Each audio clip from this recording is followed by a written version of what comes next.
이대로 죽는 건가? 박준호의 희미한 목소리가 거센 파도 소리에 묻혀갔습니다. 갑작스럽게 몰아친 태풍이 그가 타고 있던 작은 어선을 순식간에 뒤집어 버렸습니다. 준호는 서울에서 온 회사원이었습니다. 대형 리조트 체인 오션파크의 기획팀장으로 제주도에 새로운 리조트를 지을 부지를 답사하러 왔던 것이었죠. 현지 바다 상황을 직접 보고 싶다며 어부들의 만류에도 불구하고 작은 배를 빌려 탔던 것이 화근이었습니다. 차가운 바닷물이 그의 몸을 감쌌고 머리를 바위에 부딪힌 그의 의식은 점점 흐려져 갔습니다. 휴대폰은 이미 바닷물에 젖어 아무 소용이 없었습니다. 파도에 밀려 떠내려가며 그는 서서히 체온이 떨어지는 것을 느꼈습니다. 그때였습니다. 희미한 의식 속에서 누군가 소리치는 목소리가 들렸습니다. 엄마, 엄마, 바다에 사람이 떠내려가고 있어요. 처음에는 환청이라 생각했지만 소리는 점점 또렷해졌습니다. 아저씨, 괜찮아요? 아저씨. 준호는 간신히 눈을 떴습니다. 파도 너머로 보인 것은 갈색 머리를 늘어뜨린 어린 소녀의 얼굴이었습니다. 소녀의 볼은 바람에 빨갛게 물들어 있었고 커다란 눈에는 걱정이 가득했습니다. 준호는 마지막 힘을 짜내어 손을 흔들었습니다. 도와주세요. 사고가 났어요. 그의 목소리는 떨렸고 말을 이을 기력조차 없었습니다. 소녀는 재빨리 대답했습니다. 금방 엄마 데려올게요. 조금만 기다려요. 소녀는 모래사장을 달려가며 큰 소리로 외쳤습니다. 엄마, 엄마, 바다에 어른이 빠졌어요. 시간이 얼마나 흘렀을까. 다시 누군가 바다 쪽으로 뛰어오는 소리에 준호는 희미하게 눈을 떴습니다. 이번에는 소녀와 함께 한 여성이 서 있었습니다. 괜찮으세요? 지금 구해드릴게요. 그녀의 목소리는 차분했지만 단호했습니다. 김혜린이었습니다. 29살의 그녀는 이 마을에서 태어나 자란 해녀였습니다. 어릴 때부터 바다와 함께 살아온 그녀에게 바다는 무서운 곳이 아니라 삶의 터전이었지요. 혜리는 주저하지 않고 바다로 뛰어들었습니다. 유나야, 저쪽에서 밧줄 가져와. 모래 위에 깔아놔야 아저씨를 끌어올릴 수 있어. 혜리는 유나에게 지시하며 준호의 상태를 확인했습니다. 그의 창백한 얼굴은 이미 저체온증의 징후를 보이고 있었습니다. 제발 정신 차리세요. 우리 집이 가까우니 조금만 참으면 돼요. 준호는 흐릿한 의식 속에서 두 사람의 도움으로 바다에서 나왔습니다. 제주도 성산포의 작은 어촌마을. 그 조용한 곳에서 어린 소녀가 발견한 한 남자. 그 작은 우연이 여러 사람의 운명을 바꾸는 시작이 될 줄은 아무도 몰랐습니다. 작은 민박집으로 들어서자 따뜻한 공기가 준호를 감쌌습니다. 따뜻한 차 한 잔 드시고 몸부터 녹이세요. 정신을 차린 준호는 자신을 도와준 사람들에게 감사 인사를 건넸습니다. 정말 감사합니다. 제가 아마 그대로 있었다면. 그는 말을 끝맺지 못했습니다. 저는 박준호라고 합니다. 유나는 웃으며 손을 내밀었습니다. 저는 유나예요. 12살이에요. 저기는 우리 엄마고요. 혜리는 부드럽게 미소 지으며 말했습니다. 김혜린이에요. 일단 충분히 쉬세요. 이 바람이 그치려면 시간이 걸릴 것 같네요.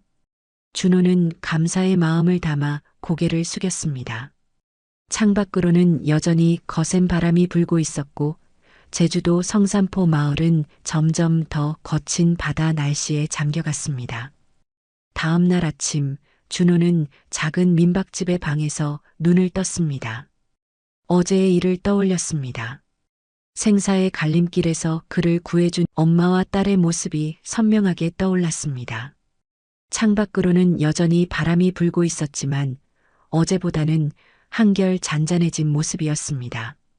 방문이 열리고 혜린이 트레이를 들고 들어왔습니다. 따뜻한 아침 식사와 함께 약이 놓여 있었습니다. 많이 좋아지셨나요? 열은 내렸지만 회복하려면 시간이 필요할 것 같아요. 준호는 고개를 끄덕이며 감사의 말을 전했습니다. 덕분에 많이 나아졌습니다. 어제는 정말 감사했습니다. 혜리는 부드럽게 웃으며 그의 말을 자연스럽게 끊었습니다.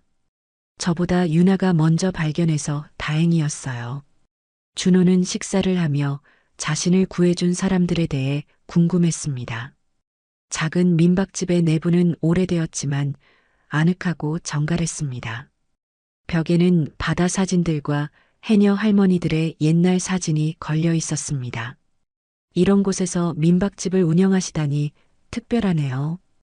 오래 사셨나요? 해리는 창밖을 바라보며 잠시 생각에 잠겼습니다.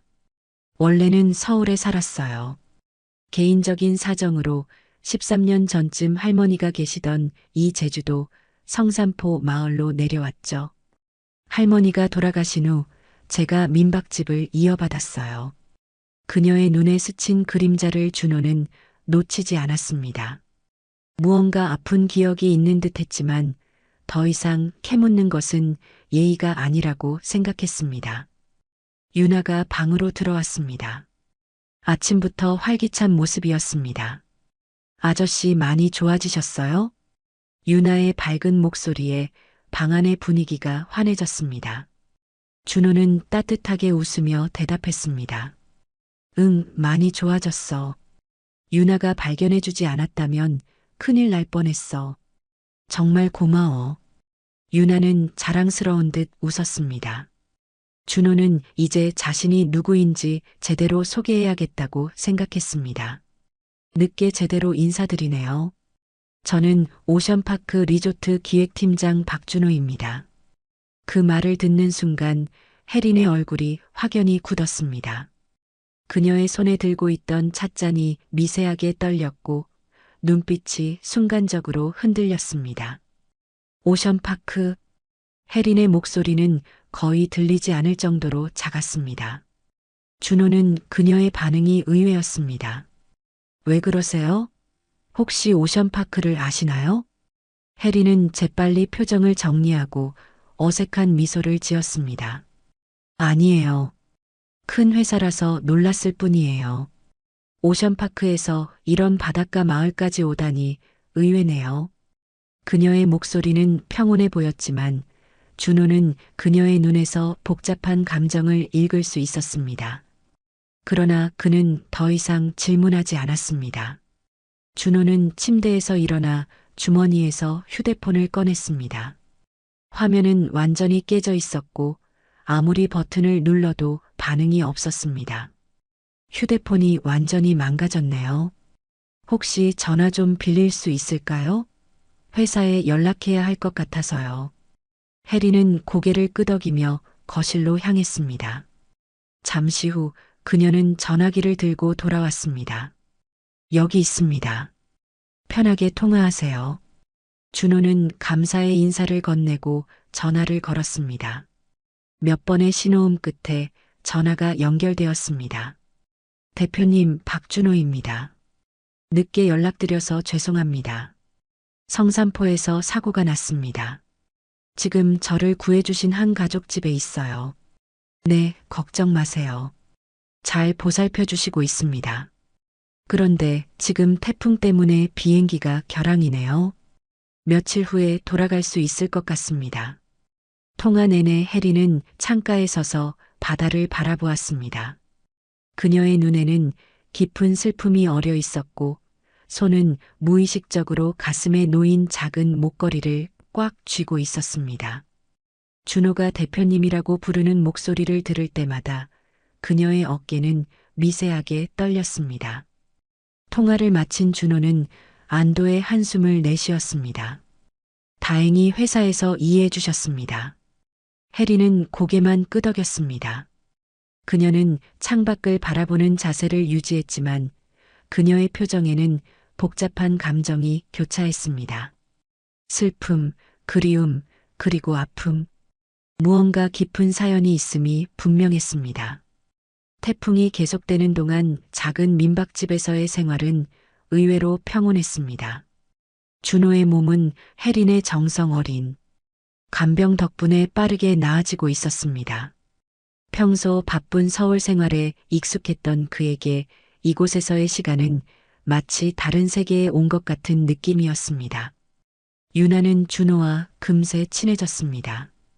여름휴가라 집에 있던 그녀는 매일 준호에게 자신이 좋아하는 것들을 들려주었고, 때로는 자신이 그린 바다 그림을 보여주기도 했습니다. 아저씨, 이건 엄마가 바다에서 전복 따는 그림이에요. 이건 할머니가 살아계실 때 같이 그린 거예요. 할머니도 해녀셨거든요. 준호는 오랜만에 느끼는 가정의 온기에 마음이 따뜻해졌습니다. 어느 날 저녁 준호는 창밖을 바라보며 이야기했습니다. 날씨 상황이 좋아지고 있다고 하네요. 아마 이틀 후면 떠날 수 있을 것 같습니다. 그의 말에 유나의 표정이 어두워졌습니다. 혜린도 잠시 손길을 멈추고 뒤돌아섰습니다. 짧은 시간이었지만 세 사람 사이에는 묘한 유대감이 형성되어 있었습니다. 그렇군요. 다행이네요. 이제 서울로 돌아가실 수 있겠어요. 혜린의 목소리는 담담했지만 어딘가 아쉬움이 묻어 있었습니다. 유나는 풀이 죽은 채 낮은 목소리로 물었습니다. 꼭 가셔야 해요? 여기 더 있으면 안 돼요? 준호는 부드럽게 웃으며 유나의 머리를 쓰다듬었습니다. 나도 정말 아쉽지만 서울에 일이 있어서 돌아가야 해. 그런데 떠나기 전에 추억을 남기고 싶은데 우리 같이 사진 한 장 찍을까? 유나의 눈이 반짝였습니다. 혜린도 미소 지으며 고개를 끄덕였습니다. 혜린은 집에 있던 오래된 디지털 카메라를 가져왔습니다. 세 사람은 민박집 앞 푸른 바다가 보이는 곳에 나란히 서서 사진을 찍었습니다. 유나는 양쪽에서 혜린과 준호의 손을 잡고 환하게 웃었습니다. 이틀 후 마침내 바다가 잔잔해졌습니다. 아침 일찍 오션파크에서 보낸 고급 검은색 세단과 직원이 작은 민박집 앞에 도착했습니다. 떠나기 전 준호는 혜린과 유나 앞에 섰습니다.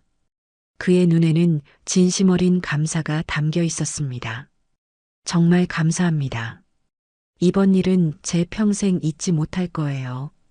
제가 꼭 이 은혜를 갚겠습니다. 다시 올게요. 혜린은 미소를 지으며 고개를 저었습니다.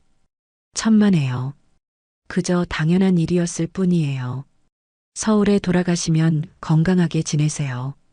유나는 눈물을 참으며 준호의 손을 꼭 잡았습니다. 꼭 다시 오세요. 약속해요. 준호는 유나의 작은 손을 부드럽게 쥐며 고개를 끄덕였습니다. 약속할게. 다음에는 좋은 선물도 가져올게. 그는 마지막으로 인사를 건네고 차에 올랐습니다.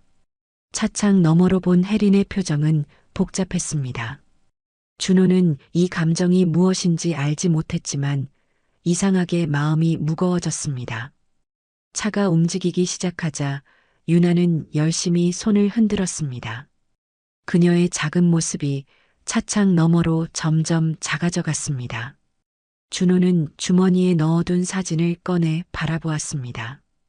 그 사진 속에는 서로 다른 세계에 살던 세 사람이 환하게 웃고 있었습니다. 그는 무언가 특별한 인연을 만났다는 느낌을 지울 수 없었습니다.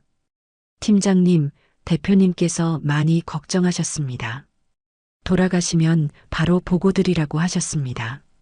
직원의 말에 준호는 고개를 끄덕였습니다. 서울로 돌아간다는 생각에 그는 다시 현실로 돌아오는 느낌이었습니다. 그는 아직 모르고 있었습니다.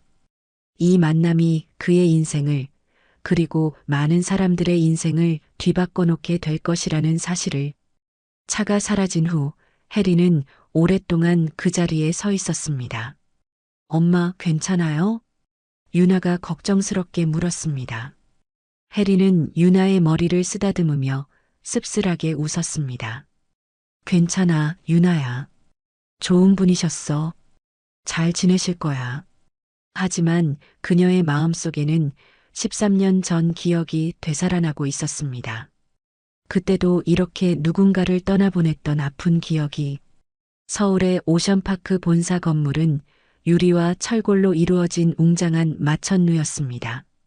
준호는 사고 후 처음으로 본사에 출근하며 자신을 반겨주는 직원들과 인사를 나눴습니다. 이상하게도 제주도에서의 며칠이 그에게 새로운 활력을 불어넣은 듯 했습니다. 준호는 직원들의 인사에 미소로 답하며 곧장 대표실로 향했습니다. 한태영 대표의 사무실은 건물 최상층에 자리하고 있었습니다.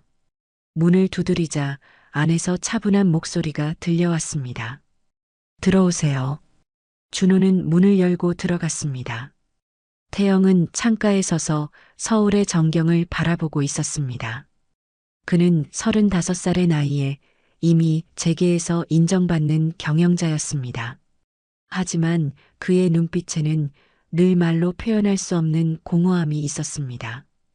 대표님, 돌아왔습니다. 태영은 돌아서서 반갑게 미소 지었습니다. 그의 단정한 양복과 깔끔한 외모는 언제나 완벽했습니다. 준호, 정말 걱정했어. 바다에서 고생 많았겠어. 다행히 큰 사고는 아니었구나. 오히려 좋은 분들을 만나 잘 지냈습니다. 태영은 자리에 앉으며 손짓했습니다. 앉아. 제주도 리조트 개발건에 대한 이야기도 듣고 싶지만 먼저 자네가 겪은 일에 대해 들려줘. 무슨 일이 있었던 거야? 준호는 자리에 앉아 자신이 겪은 사고와 구조되는 과정을 상세히 설명했습니다. 대표님, 제가 그 어촌마을에서 정말 좋은 분들을 만났습니다. 이분들 덕분에 목숨을 건졌어요. 태영은 고개를 끄덕이며 미소 지었습니다. 준호는 주머니에서 사진 한 장을 꺼냈습니다. 그는 사진을 태영에게 건넸습니다. 세 사람이 환하게 웃고 있는 모습이 담긴 그 사진이었습니다. 태영은 무심코 사진을 받아들었지만 그 순간 그의 얼굴이 창백하게 변했습니다. 그의 손이 미세하게 떨렸고 눈은 사진 속 여성에게 고정되었습니다. 대표님, 혹시 이분을 아세요? 태영의 입에서는 아무 말도 나오지 않았습니다. 그는 마치 유령을 본 사람처럼 굳어 있었습니다. 시간이 멈춘 듯한 침묵이 흐른 후 그는 겨우 입을 열었습니다. 혜린, 내 첫사랑이야. 그의 목소리는 거의 속삭임에 가까웠습니다. 준호는 완전히 놀라 말을 잃지 못했습니다. 정말이요? 놀라운 우연이네요. 그분은 정말 따뜻하고 훌륭한 분이셨어요. 그리고 아이도 참 밝고 똑똑했습니다. 태영의 눈에는 복잡한 감정이 교차했습니다. 그의 손가락이 사진 속 혜린의 얼굴을 천천히 쓸었습니다. 이 아이의 이름은 뭐라고 했지? 유나예요. 12살이라고 했습니다. 태영의 눈에 갑자기 깨달음이 번쩍였습니다. 12살. 그리고 그의 첫사랑 혜린. 그들이 헤어진 것은 13년 전이었습니다. 22살의 한태영은 서울에서 온 대학생이었습니다. 여름방학을 맞아 제주도로 배낭여행을 온 그는 우연히 관광 가이드로 일하던 혜린을 만났습니다.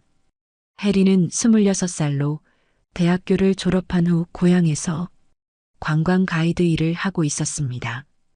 그녀는 제주도의 구석구석을 알고 있었고 바다와 자연을 사랑하는 순수한 여성이었습니다. 여기가 우리 할머니들이 물질하던 곳이에요. 지금도 새벽이면 해녀 할머니들이 바다로 나가시죠.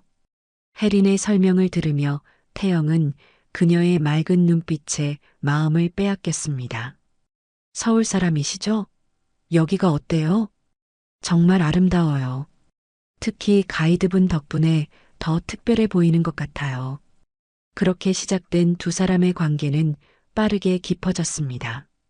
태영은 방학 내내 제주도에 머물며 혜린과 함께 시간을 보냈습니다. 그들은 해변을 걸으며 이야기를 나누고 일출을 함께 보며 사랑을 키워갔습니다. 태영아, 너는 서울로 돌아가면 이 모든 게 꿈처럼 느껴질 거야. 그럴 리 없어. 나는 혜린이 없으면 안 돼. 하지만 현실은 그들의 사랑만큼 단순하지 않았습니다. 태영이 오션파크 회장의 아들이라는 사실을 안 혜린은 충격을 받았습니다. 왜 말하지 않았어? 중요하지 않아. 나는 그냥 태영일 뿐이야. 하지만 그 여름이 끝나갈 무렵 태영의 아버지가 제주도로 직접 찾아왔습니다. 태영아, 넌 지금 무슨 짓을 하고 있는 줄 알고 있니? 너는 회사의 미래를 짊어질 사람이라고. 회장의 호통에 태영은 맞섰지만 결국 아버지의 결정을 거스를 수 없었습니다. 미국으로 유학을 가라. 경영학 석사를 마치고 와라. 비가 내리는 저녁, 떠나기 전날 태영은 혜린을 찾아왔습니다. 그의 눈은 붉게 충혈되어 있었고 얼굴은 지치고 슬퍼 보였습니다. 혜린아, 내일 미국으로 가게 됐어. 혜린은 이미 예감하고 있었던 이별의 순간에 가슴이 무너져 내렸습니다. 하지만 그녀는 강한 척했습니다. 알고 있었어. 괜찮아. 기다려줘. 꼭 돌아올게. 그때는 아무도 우리를 갈라놓을 수 없을 거야. 태영의 눈에는 눈물이 고여 있었습니다. 혜린은 미소 지으며 고개를 끄덕였지만 그녀의 마음은 이미 무너져 내리고 있었습니다. 그녀는 태영이 자신 때문에 가족과 갈등을 겪는 것을 원치 않았습니다. 그리고 무엇보다 그녀는 그에게 말하지 못한 비밀이 있었습니다. 그녀는 임신 중이었습니다. 알겠어. 조심히 다녀와. 마지막 포옹을 나눈 후 태영은 떠났습니다. 그리고 다음 날 혜린도 자신만의 결정을 내렸습니다. 태영의 미래를 위해 그리고 아이를 키우기 위해 그녀는 제주도의 외딴 바닷가 마을로 떠나기로 했습니다. 그곳에는 해녀로 살던 그녀의 할머니가 작은 민박집을 운영하고 있었습니다.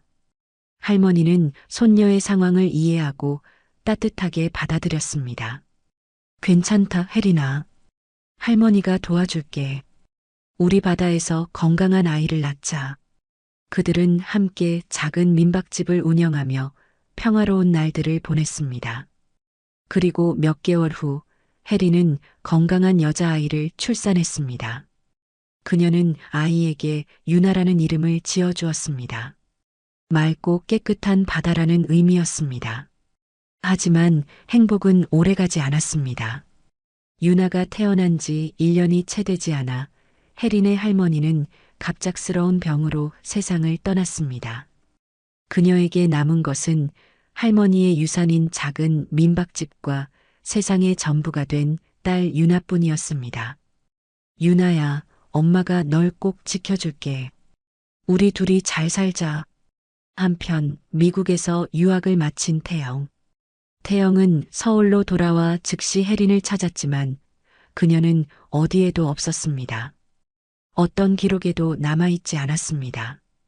혜린아, 넌 어디에 있는 거야? 수많은 날들을 그녀를 찾는 데 보냈지만 태영은 결국 혜린을 찾지 못했습니다. 그리고 시간이 흐르며 그는 가족의 압력에 굴복해 서연주와 약혼했습니다. 연주는 대형 건설사 딸로 가문 간의 결합을 위한 선택이었습니다. 약혼식 날 태영의 마음은 여전히 혜린을 향해 있었습니다. 태영은 사진을 손에 꽉 쥐며 자리에서 벌떡 일어났습니다. 준호, 회의는 취소하게. 지금 당장 그곳에 가야겠어. 대표님, 무슨 일이십니까? 태영은 이미 코트를 집어들고 있었습니다. 그의 눈빛은 결연했고 온몸은 긴장으로 가득 차 있었습니다. 나는 그녀를 사랑했지만 가족의 반대로 헤어졌어. 그 후로 그녀를 찾아봤지만 어디로 사라진 건지 찾을 수 없었어. 준호는 태영의 말에 충격을 받았습니다.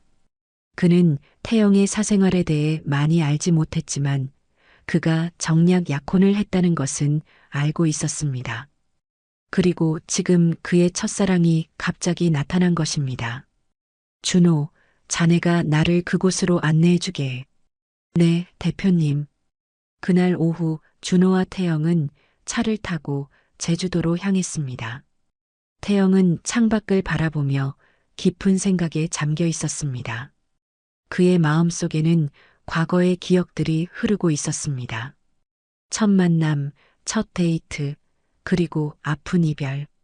13년이라는 세월이 흘렀지만 그 감정은 마치 어제의 일처럼 선명했습니다. 대표님, 곧 도착합니다. 태영은 깊은 숨을 들이쉬었습니다. 그의 심장은 마치 처음 그녀를 만났을 때처럼 빠르게 뛰고 있었습니다. 마침내 차가 작은 민박집 앞에 멈췄습니다. 평화로운 바닷가 마을의 풍경이 눈앞에 펼쳐졌습니다. 태영은 차에서 내리며 잠시 멈춰서 민박집을 바라보았습니다. 그곳에 그녀가 있을 것이라는 생각에 그의 다리는 떨렸습니다. 들어가시겠습니까? 태영은 고개만 끄덕였습니다. 준호는 조용히 뒤에서 따라갔습니다. 민박집 문을 열자 작은 방울소리가 울렸습니다. 혜리는 카운터를 정리하다가 고개를 들었습니다. 그 순간 두 사람의 눈이 마주쳤습니다. 혜린의 손에 들고 있던 찻잔이 바닥으로 떨어져 깨졌지만 그녀는 그것도 모르는 듯 했습니다. 그녀의 얼굴에서 모든 혈색이 사라졌습니다. 태영과 혜린은 말없이 서로를 바라보았습니다. 13년이라는 세월이 무색하게 두 사람 사이에는 여전히 깊은 감정의 흐름이 느껴졌습니다. 긴 침묵이 이어진 후 태영이 먼저 입을 열었습니다. 정말 너였구나. 그의 목소리는 떨렸고 눈에는 눈물이 고였습니다. 혜리는 여전히 아무 말도 하지 못했습니다. 그녀의 눈에는 충격과 혼란, 그리고 오랜 시간 숨겨온 슬픔이 가득했습니다. 준호는 이 순간이 두 사람만의 시간이어야 한다고 느꼈습니다. 그는 조용히 민박집을 나와 밖에서 기다리기로 했습니다. 창밖으로 바라본 두 사람의 모습은 마치 시간이 멈춘 것 같은 그림처럼 보였습니다. 오랜 세월을 건너 마침내 재회한 두 영혼이 서로를 마주보고 있었습니다. 오랜 침묵이 흐른 후 혜린이 먼저 입을 열었습니다. 앉으세요. 그녀의 목소리는 떨렸지만 태영을 의자로 안내했습니다. 태영은 천천히 자리에 앉았습니다. 그의 시선은 혜린에게서 떠나지 않았습니다. 13년이란 세월이 흘렸지만 그녀는 여전히 아름다웠습니다. 어떻게 날 찾았어? 혜린은 차를 내리며 물었습니다. 그녀의 손이 미세하게 떨렸습니다. 준호가 보여준 사진에서 너를 봤어. 태영은 주머니에서 사진을 꺼내 탁자 위에 올려놓았습니다. 세 사람이 환하게 웃고 있는 모습이 담긴 그 사진을 보며 혜린의 눈에 눈물이 반짝였습니다. 13년 동안 많이 찾았어. 태영의 목소리에는 오랜 그리움과 아픔이 묻어 있었습니다. 혜린은 고개를 숙였습니다. 그녀의 어깨가 미세하게 떨렸습니다. 그때 민박집 문이 열리고 유나가 들어왔습니다. 엄마, 나왔어요. 유나의 밝은 목소리가 긴장된 공기를 갈랐습니다. 태영은 천천히 고개를 돌려 유나를 바라보았습니다. 그 순간 그의 심장이 멈춘 듯 했습니다. 유나의 눈, 코, 입, 모든 것이 낯익었습니다. 마치 거울을 보는 것 같았습니다. 유나야, 이리 와볼래? 혜린의 목소리가 떨렸습니다. 유나는 의아한 표정으로 다가왔습니다. 태영은 숨을 쉴 수 없을 만큼 긴장했습니다. 그는 깊은 직감으로 알았습니다. 유나는 그의 딸이었습니다. 유나야, 이분은 서울에서 오신 손님이야. 혜린은 떨리는 목소리로 말했습니다. 태영의 눈에는 이미 눈물이 고여 있었습니다. 그는 유나를 바라보며 미소 지었습니다. 안녕, 유나야. 유나는 예의 바르게 인사했습니다. 안녕하세요. 아저씨는 서울에서 오셨어요? 서울은 정말 커요. 저도 언젠가 서울에 가보고 싶어요. 유나의 순진한 질문에 태영은 떨리는 미소를 지었습니다. 그의 마음은 이미 무너져 내리고 있었습니다. 그동안 그는 자신의 딸이 존재한다는 사실조차 몰랐습니다. 지나간 시간 동안 유나의 첫 울음소리, 첫 걸음마, 첫 말, 모든 소중한 순간들을 놓쳤습니다. 유나야, 잠시 내 방에 가 있을래? 엄마가 손님과 할 이야기가 있어. 유나는 잠시 두 어른을 번갈아 쳐다보더니 고개를 끄덕였습니다. 그녀가 방으로 들어간 후 민박집에는 다시 깊은 침묵이 내려앉았습니다.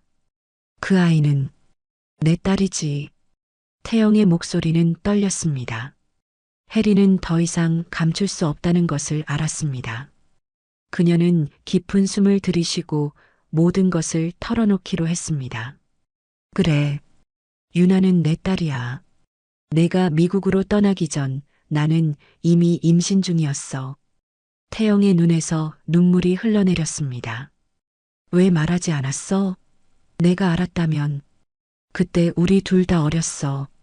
내 가족은 나를 원하지 않았고 내 미래를 망치고 싶지 않았어. 그래서 조용히 사라지기로 했어. 혜린의 눈에서도 눈물이 흘러내렸습니다.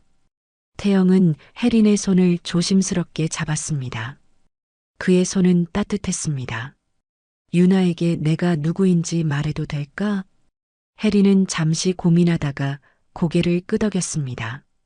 그녀는 유나를 불렀고 유나는 호기심 가득한 눈으로 다가왔습니다.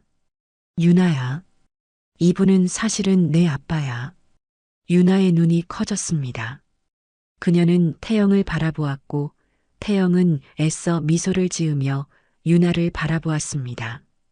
유나의 표정은 놀라움에서 혼란으로 그리고 마침내 기쁨으로 변했습니다. 정말요? 제 아빠세요? 태영은 고개를 끄덕였고 그의 눈에서는 눈물이 흘러내렸습니다. 응, 유나야. 나는 내 아빠야. 지금까지 함께하지 못해서 정말 미안해. 유나는 잠시 망설이다가 천천히 태영에게 다가갔습니다. 그리고는 갑자기 그에게 안겼습니다. 태영은 놀라움과 감동으로 말을 잇지 못했습니다. 그는 조심스럽게 유나를 안아주었고 그 순간 부성애의 거대한 파도가 그를 덮쳤습니다. 괜찮아요. 아빠 이야기 많이 들었어요. 아빠가 멀리 있다고. 유나의 순수한 말에 태영과 해리는 서로를 바라보았습니다. 해리는 유나에게 결코 태영에 대한 나쁜 말을 하지 않았음을 태영은 깨달았습니다. 오히려 유나가 아버지의 부재에 상처받지 않도록 태영을 좋은 사람으로 기억하게 했습니다. 세 사람은 그날 오후를 함께 보냈습니다. 유나는 아버지에게 자신의 방과 그림, 좋아하는 것들을 보여주었고 태영은 딸의 모든 이야기에 진심으로 귀를 기울였습니다. 아빠, 이건 제가 그린 바다 그림이에요. 와, 정말 잘 그렸구나. 우리 유나가 그림을 이렇게 잘 그리는 줄 몰랐어. 그들의 웃음소리가 작은 민박집을 가득 채웠습니다. 저녁이 되어 유나가 잠든 후 태영과 해리는 다시 마주 앉았습니다. 이제 그들은 앞으로의 일을 이야기해야 했습니다. 해리나, 나와 함께 서울로 돌아가자. 태영의 갑작스러운 제안에 해리는 당황했습니다. 하지만 당신은 이미. 해리는 말을 잇지 못했습니다. 그녀는 태영이 약혼했다는 사실을 알고 있었습니다. 신문에 실린 그의 약혼 소식을 본 그날, 그녀는 온 밤을 울었지만 결국 그의 행복을 빌어주었습니다. 태영은 깊은 숨을 들이쉬고 솔직하게 말했습니다. 맞아. 나 약혼했어. 하지만 그건 가문간의 정략 약혼일 뿐이야. 나는 단 한 번도 그녀를 사랑한 적이 없어. 우리는 서로 사랑하지 않고 그저 표면상의 관계일 뿐이야. 내 마음속엔 항상 너뿐이었어. 이제 모든 것을 바로잡고 싶어. 태영의 진심 어린 고백에 혜린의 눈에 눈물이 고였습니다. 그녀는 오랫동안 꿈꾸던 순간이 갑자기 현실이 되자 두려움이 밀려왔습니다. 그래도 우리가 서울로 간다면 많은 문제가 생길 거야.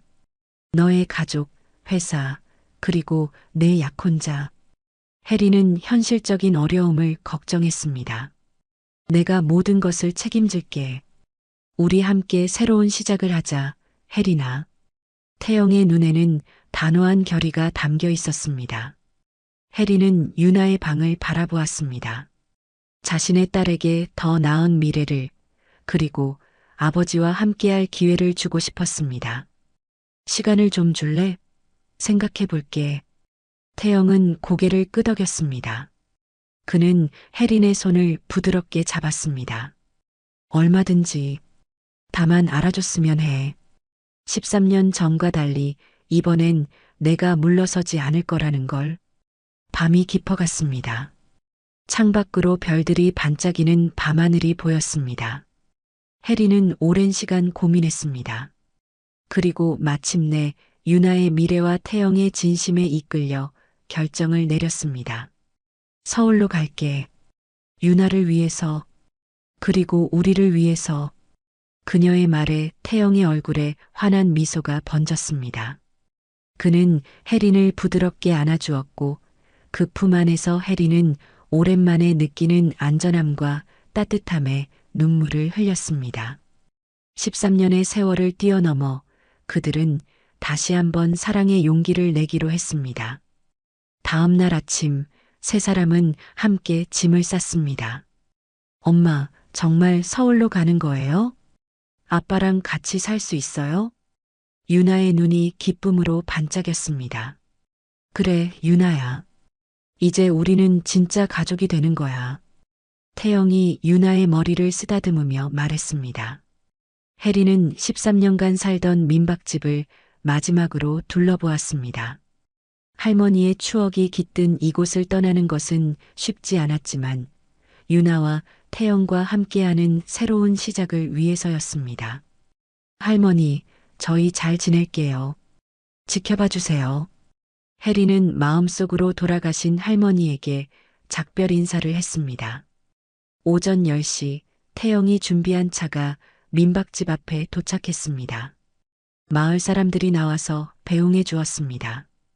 혜리나, 서울 가서도 건강하게 지내라. 유나야, 공부 열심히 하고 가끔 편지 써라.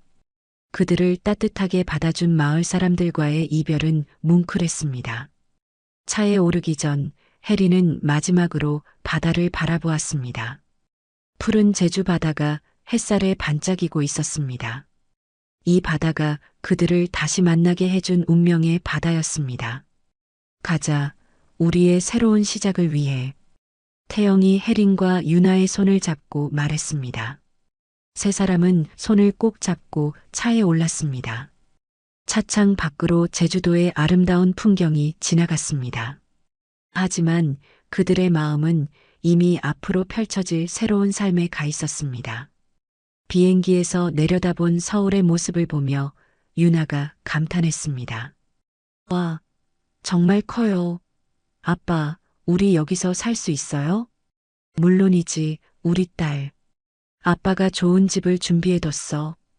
태영은 강남의 넓은 아파트를 준비해 두었습니다. 유나를 위한 예쁜 방과 혜린을 위한 공간까지 세심하게 꾸며놓았습니다. 너무 좋아. 하지만 이게 다 꿈만 같아. 혜린이 아파트를 둘러보며 말했습니다. 꿈이 아니야. 이제 우리는 진짜 가족이야. 태영이 혜린의 어깨를 감싸며 말했습니다. 유나는 서울의 학교에 전학을 했고 새로운 환경에 금세 적응했습니다. 혜린도 서울 생활에 조금씩 익숙해져 갔습니다. 태영은 서연주와의 약혼 파기를 위해 변호사와 상담을 받고 있었습니다. 하지만 행복한 시간도 잠시 태영에게 어려운 과제가 남아 있었습니다. 어느 날 오후 태영의 휴대폰이 울렸습니다. 태영아, 당장 집으로 와라. 아버지가 화가 많이 나셨다. 어머니의 급한 목소리였습니다. 태영은 예감이 좋지 않았습니다. 누군가 혜린과 유나의 존재를 태영의 부모에게 알렸을 가능성이 높았습니다. 태영이 집에 도착하자 거실에는 이미 아버지와 어머니, 그리고 서연주까지 앉아 있었습니다. 한 회장의 얼굴은 분노로 일그러져 있었고 어머니는 실망한 표정이었습니다. 서연주는 차갑게 미소 지으며 태영을 바라보고 있었습니다. 태영아, 앉아라. 한 회장의 목소리는 차가웠습니다. 아버지, 무슨 일이십니까? 무슨 일이냐고? 내가 제주도에서 데려온 그 여자와 아이 이야기다. 태영은 각오하고 있던 순간이었습니다. 누가 말씀드렸습니까? 서연주가 우아하게 찻잔을 내려놓으며 말했습니다. 제가 말씀드렸어요. 저희가 약혼한 사이인데 태영 씨가 다른 여자와 아이를 데려와 함께 산다는 소문이 돌고 있더군요. 확인해 보니 사실이었어요. 태영은 서연주를 노려보았습니다. 연주 씨, 우리 약혼은 이미 끝난 것 아닙니까? 끝났다고요? 언제 정식으로 파기했나요? 저는 들은 적이 없는데요. 서연주의 차가운 웃음에 태영은 분노가 치밀어 올랐습니다. 한 회장이 탁자를 내리치며 소리쳤습니다. 태영아, 내가 지금 무슨 짓을 하고 있는 줄 아느냐? 회사의 명예를 생각해라. 아버지, 저는 제가 사랑하는 사람과 제 딸과 함께 살고 싶을 뿐입니다. 딸이라고? 어떻게 그 아이가 내 딸인지 확실한가? 서연주가 끼어들었습니다. 혹시 DNA 검사라도 해보셨나요? 요즘 그런 일로 사기치는 여자들 많다던데. 태영의 눈에 분노의 불꽃이 일었습니다. 연주 씨, 지금 뭐라고 하신 겁니까? 사실을 말하는 거예요. 13년 전 헤어진 여자가 갑자기 아이를 데리고 나타났다? 너무 의심스럽지 않나요? 한 회장도 고개를 끄덕였습니다. 연주 말이 맞다. 확실하게 하기 위해 DNA 검사부터 해라. 태영은 유나를 보는 순간 자신의 피를 나눈 딸임을 직감했습니다. DNA 검사 같은 것은 필요 없다고 생각했습니다. 아버지, 유나는 제 딸이 분명합니다. 검사 같은 건 필요 없어요. 태영아, 이건 너의 감정 문제가 아니라 회사와 가문이 문제야. 내가 확신한다면 검사 결과도 똑같이 나올 테니 문제될 것 없지 않느냐? 한 회장의 논리적인 말에 태영은 반박할 수 없었습니다. 그는 결국 고개를 끄덕였습니다. 알겠습니다, 아버지. 검사는 우리 계열사 병원에서 진행하자. 외부에 소문이 나면 안 되니까.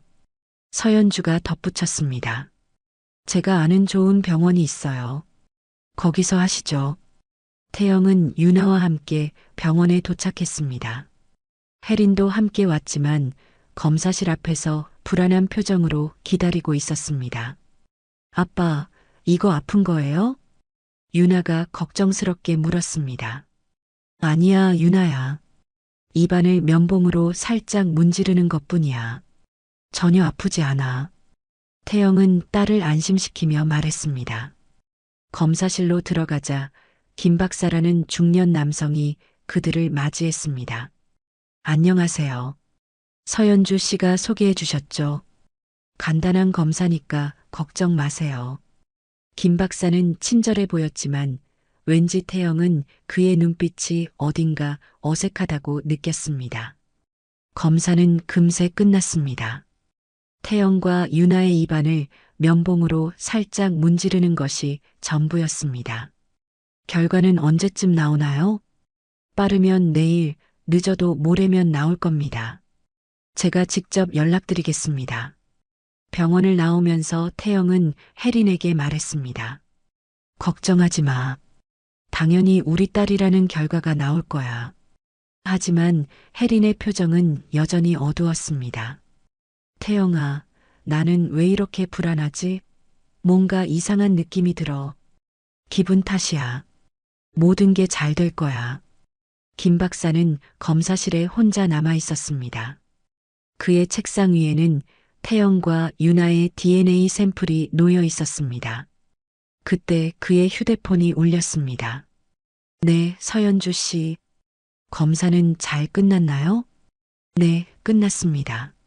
그런데 정말 이래도 되는 건가요? 김 박사님께 부탁드린 대로만 해주세요. 약속한 돈은 검사 결과를 발표한 후에 드릴게요. 알겠습니다. 김 박사는 한숨을 쉬며 전화를 끊었습니다. 그리고 진짜 검사 결과를 다른 봉투에 따로 보관했습니다. 김 박사에게서 전화가 왔습니다. 태영 씨, 검사 결과가 나왔습니다. 병원으로 오실 수 있나요? 태영과 혜리는 급히 병원으로 향했습니다. 김 박사의 표정은 어두웠습니다. 죄송합니다만 검사 결과가 좋지 않네요. 김 박사는 서류를 내밀었습니다. 유나 양은 태영 씨의 친딸이 아닙니다. 태영과 혜리는 마치 하늘이 무너지는 것 같은 충격을 받았습니다. 이럴 수가. 이건 말이 안 돼요. 혜린이 소리쳤습니다. 다시 검사해 주세요. 분명히 잘못된 거예요. 태영도 믿을 수 없다는 표정이었습니다. 박사님, 정말 확실한 겁니까? 죄송하지만 과학적으로 명확한 결과입니다. 김 박사는 미안한 표정을 지었지만 그의 눈동자는 불안하게 흔들리고 있었습니다. 병원을 나온 태영과 혜리는 말없이 걸었습니다. 태영아, 이건 분명히 잘못된 거야. 유나는 내 딸이 맞아. 혜린의 목소리는 절망적이었습니다. 나도 그렇게 생각해. 하지만 과학적 검사 결과가. 태영도 혼란스러웠습니다. 그날 저녁 서연주는 혼자 와인을 마시며 만족스럽게 웃고 있었습니다. 이제 모든 게 원래대로 돌아갈 거야. 초인종 소리에 혜리는 문을 열었습니다. 그러나 문 앞에 서 있는 사람들은 유나가 아닌 한 회장과 한 여사였습니다. 그들의 얼굴에는 분노와 실망이 가득했습니다. 안녕하세요. 여기 어쩐 일로? 혜리는 한 회장과 한 여사의 얼굴을 알고 있었기 때문에 먼저 인사를 했습니다. 하지만 한 회장과 한 여사는 혜린의 인사를 무시하고 안으로 들어왔습니다. 한 여사는 혜린을 경멸의 눈빛으로 바라보았습니다. 다 알고 왔다. 돈 때문에 우리 아들에게 접근한 거지? 혜린은 충격에 얼굴이 창백해졌습니다. 무슨 말씀이신지?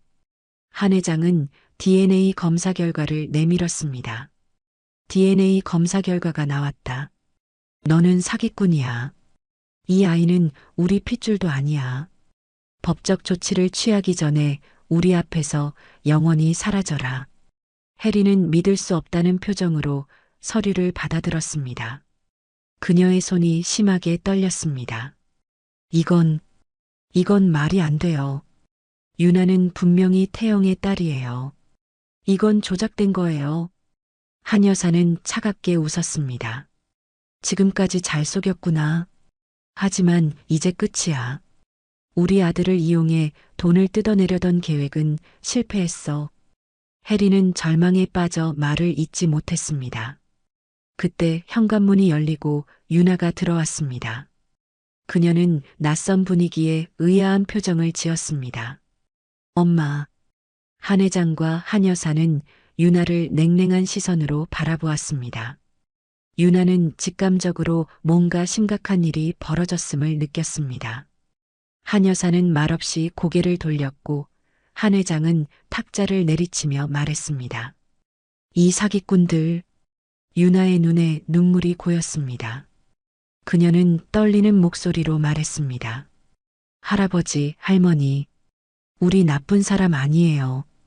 혜리는 유나를 안아주었습니다. 그녀의 눈에도 눈물이 가득 고여 있었습니다. 유나야, 방에 가 있을래? 엄마가 할아버지, 할머니랑 이야기할게. 유나가 방으로 들어간 후 혜리는 결연한 표정으로 한 회장과 한 여사를 바라보았습니다. 이건 분명히 오해입니다.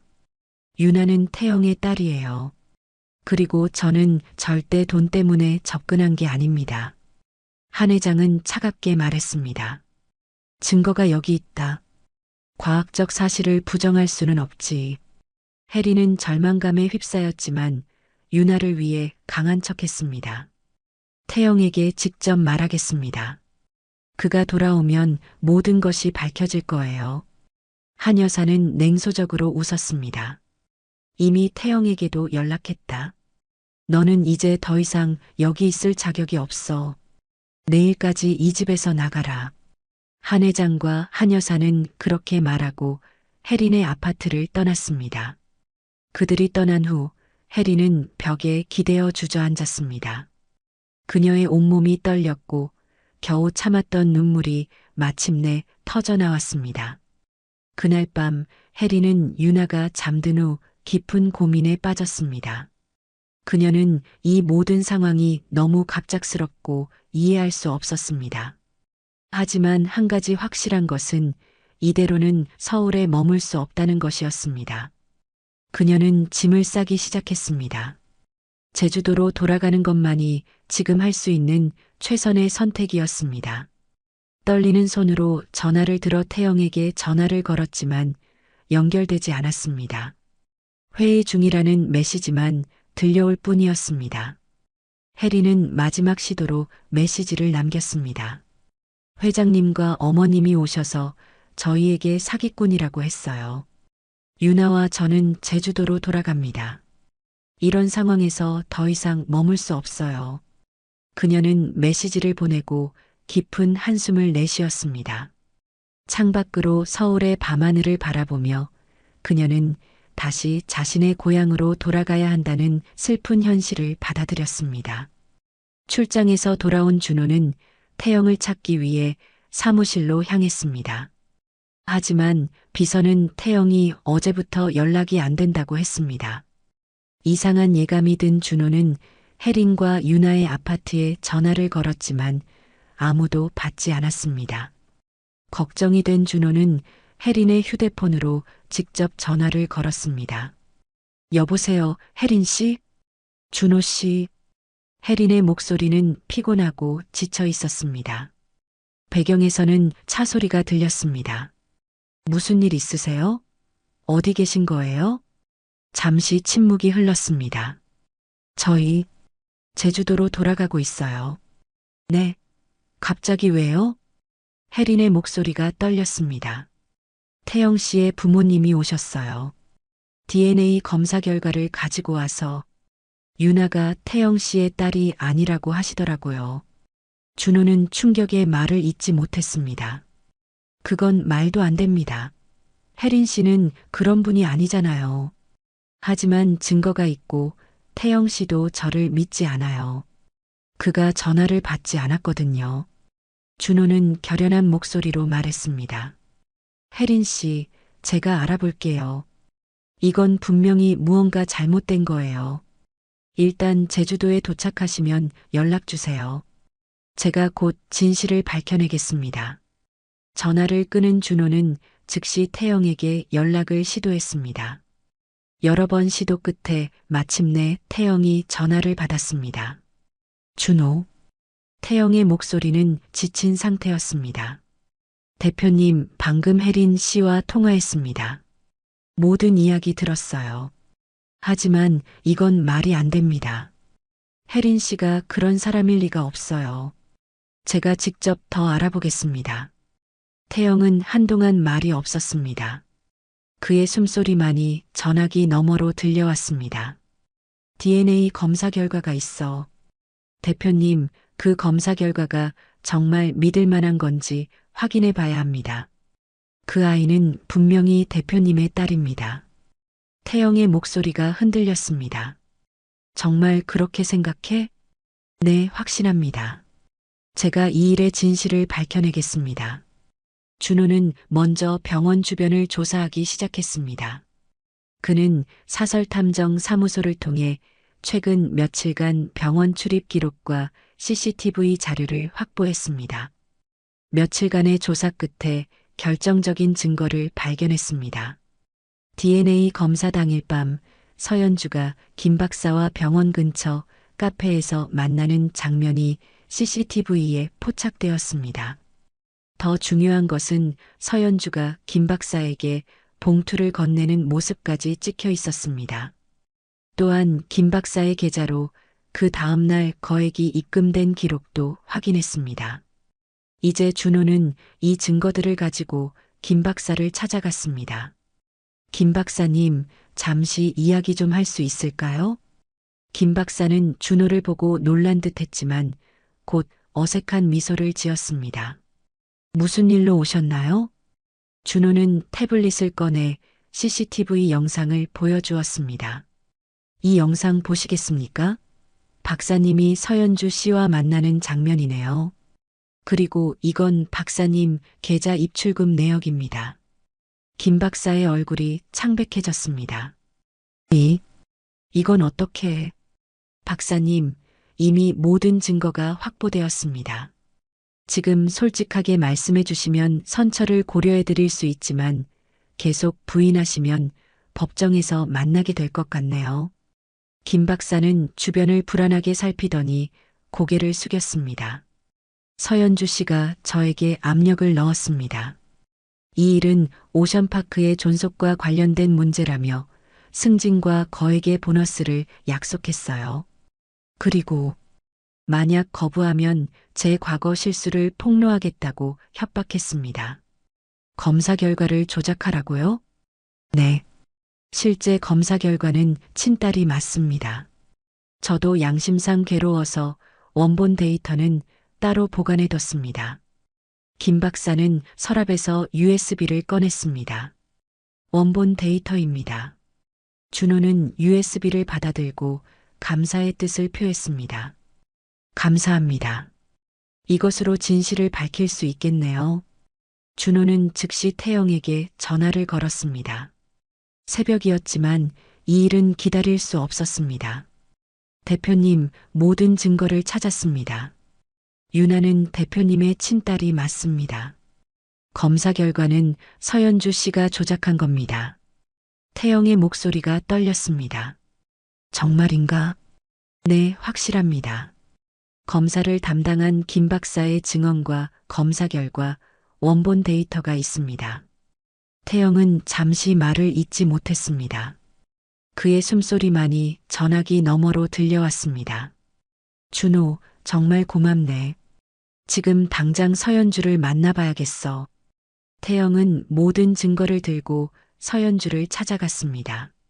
서연주는 우아하게 커피를 마시며 태영을 맞이했습니다. 어머, 태영 씨. 이렇게 아침 일찍 오시다니. 무슨 일이세요? 태영은 USB와 김 박사의 증언서를 책상 위에 내려놓았습니다. 모든 걸 알게 됐어요. 서연주의 얼굴에서 미소가 사라졌습니다. 뭘 안다는 거죠? 당신이 DNA 검사를 조작했다는 것. 유나는 내 친딸이에요. 서연주는 잠시 당황했지만 곧 차가운 표정으로 돌아왔습니다. 그래서요? 그게 어쨌다는 거죠? 태영은 자신의 귀를 의심했습니다. 그는 서연주가 부인하거나 적어도 변명이라도 할 것이라 예상했습니다. 당신, 정말 그런 짓을 한 거야? 서연주는 자리에서 일어나 창가로 걸어갔습니다. 당신은 정말 순진하군요. 자기 약혼자를 버리고 어떤 시골 여자와 아이에게 달려갈 수 있다고 생각했어요? 오션파크 대표로서 그런 일이 가능할 거라고 생각했나요? 태영은 서연주의 냉정한 모습에 놀랐지만 그의 분노는 더욱 커졌습니다. 당신 때문에 혜린과 유나가 얼마나 상처를 받았는지 알아요? 그들은 서울을 떠났어요. 서연주의 눈에 차가운 경멸이 스쳤습니다. 그런 여자 때문에 내가 이 모든 것을 잃을 순 없잖아요. 그동안 당신의 약혼자로서 유지해온 모든 것을 잃을 순 없어요. 단지 지위와 명예 때문이었어요? 서연주는 비웃듯이 웃었습니다. 그럼 뭐 때문이겠어요? 사랑? 당신도 나를 사랑한 적 없잖아요. 우리 둘 다 알고 있었어요. 이 약혼은 항상 거래였어요. 그 거래를 일방적으로 깨려는 건 당신이었어요. 태영은 깊은 숨을 내쉬었습니다. 약혼은 확실히 끝났군요. 그래요. 끝내죠. 하지만 쉽게 끝날 거라고 생각하지 마세요. 내가 가진 오션파크의 주식, 그리고 당신 가족의 비밀들. 내가 가진 것들이 얼마나 많은지 당신은 모를 거예요. 태영은 서연주의 위협에도 동하지 않았습니다. 원하는 대로 해요. 내겐 더 이상 중요하지 않아요. 나는 혜린과 유나를 찾으러 갈 거예요. 태영은 등을 돌려 사무실을 나가려 했습니다. 당신이 그렇게 쉽게 모든 것을 버릴 수 있다고 생각해요? 오션파크의 이사회, 주주들, 그리고 당신 부모님까지 모두가 당신을 향해 등을 돌릴 거예요. 태영은 문 앞에서 잠시 멈췄습니다. 그는 돌아보지 않은 채 단호하게 말했습니다. 사람이 무엇을 위해 사는 것인지 이제서야 깨달았어요. 그동안 진짜 행복이 무엇인지 몰랐던 것 같아요. 그는 더 이상 말을 잇지 않고 사무실을 나갔습니다. 복도를 걸으며 그는 마치 무거운 짐을 내려놓은 것처럼 어깨가 가벼워지는 느낌이 들었습니다. 태영은 사무실을 나와 차에 올랐습니다. 그는 즉시 혜린에게 전화를 걸었습니다. 이제 그가 가야 할 곳은 제주도, 그의 진정한 가족이 있는 곳이었습니다. 태영은 제주도로 향하는 길 내내 마음이 무거웠습니다. 창밖으로 펼쳐지는 푸른 바다는 아름다웠지만 그의 마음은 오직 혜린과 유나에게만 가 있었습니다. 그는 자신의 어리석음을 탓하며 몇 번이고 한숨을 내쉬었습니다. 비행기는 구름 사이를 지나 마침내 제주공항에 도착했습니다. 태영은 렌터카를 빌려 혜린의 민박집이 있는 성산포 마을로 향했습니다. 익숙한 바닷길을 달리며 그는 13년 전 처음 혜린을 만났던 그날을 떠올렸습니다. 차는 구비구비한 해안도로를 지나 마침내 혜린의 민박집이 있는 마을에 도착했습니다. 태영은 차에서 내려 익숙한 민박집을 바라보았습니다. 작은 간판과 창문에서 새어나오는 따뜻한 불빛이 그를 맞이했습니다. 태영은 심호흡을 하고 문을 열었습니다. 종소리가 울리며 그의 도착을 알렸습니다.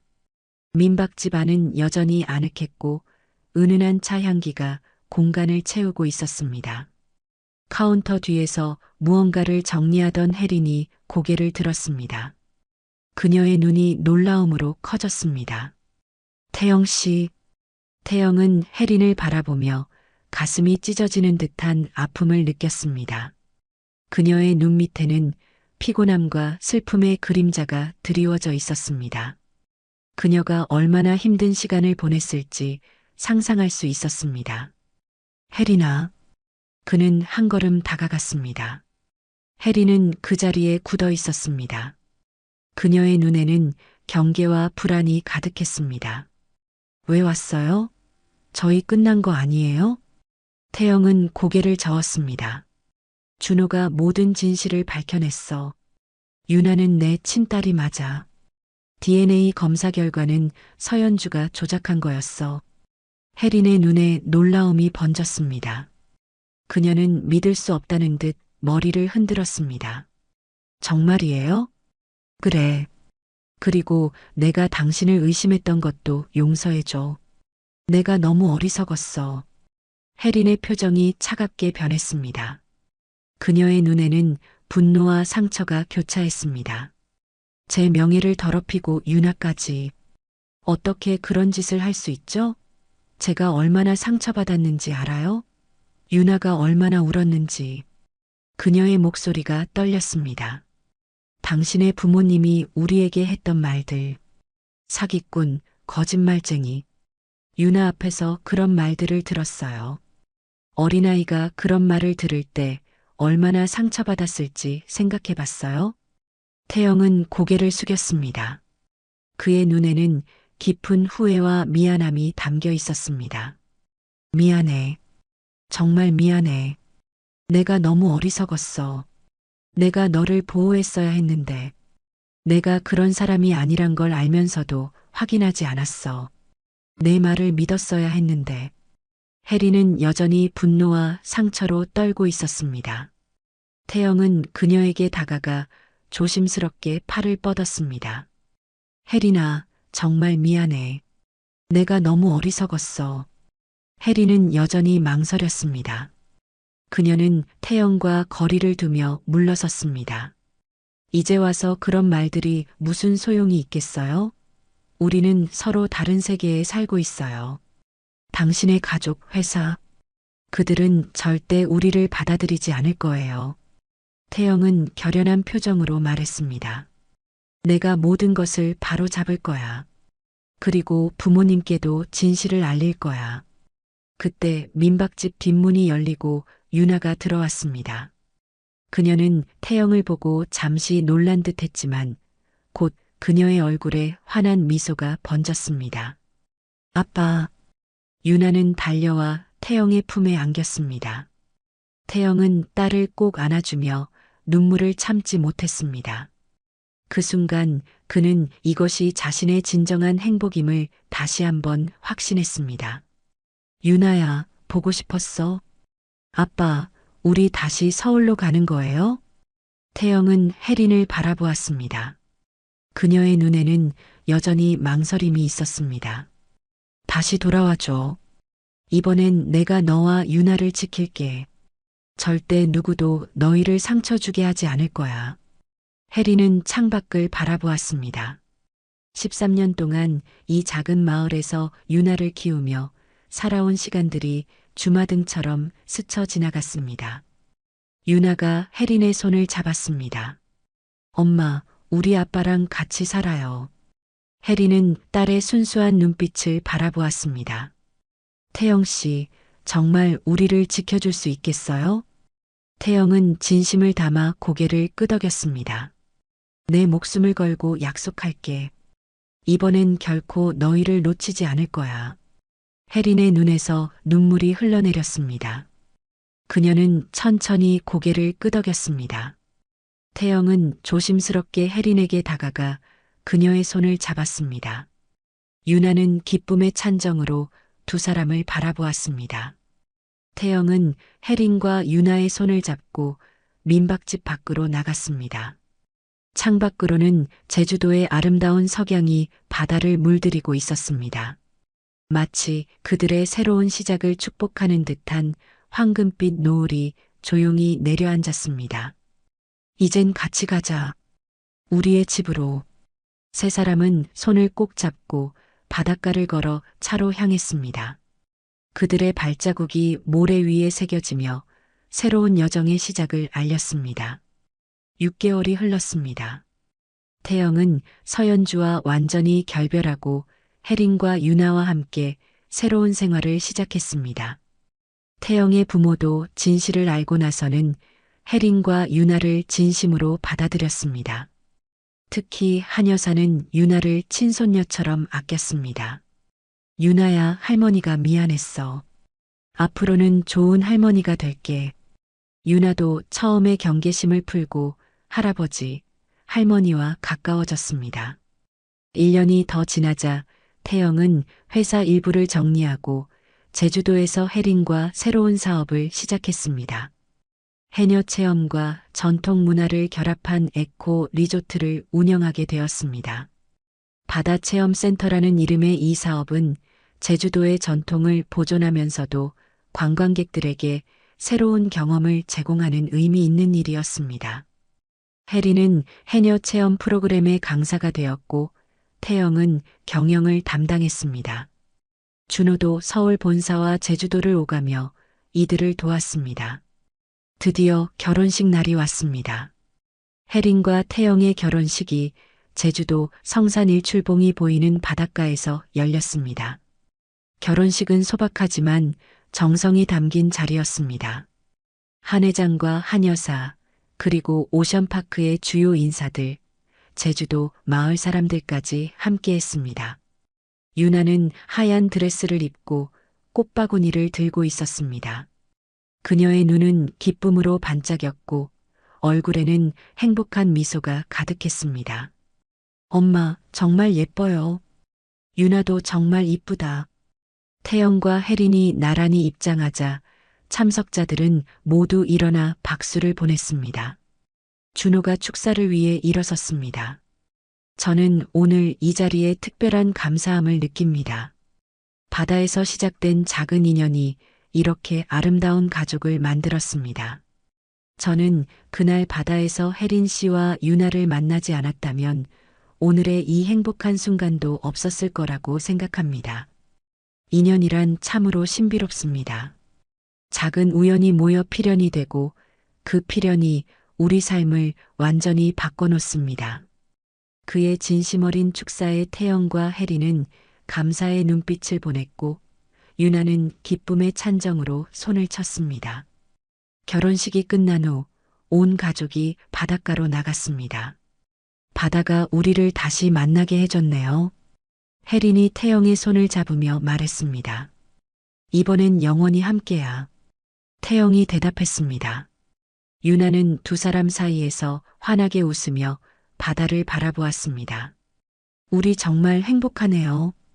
석양이 지는 제주 바다에서 세 사람은 손을 잡고 바닷가를 걸었습니다. 파도 소리와 함께 유나의 웃음소리가 들려왔습니다.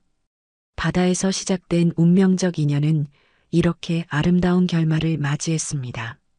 온 세상이 황금빛 노을로 물드는 가운데 그들의 마음은 사랑과 감사함으로 가득 찼습니다. 앞으로 펼쳐질 새로운 인생의 장이 시작되는 순간이었습니다. 여러분, 오늘 이야기 어떠셨나요? 이야기가 마음에 닿았다면 구독과 좋아요 부탁드릴게요.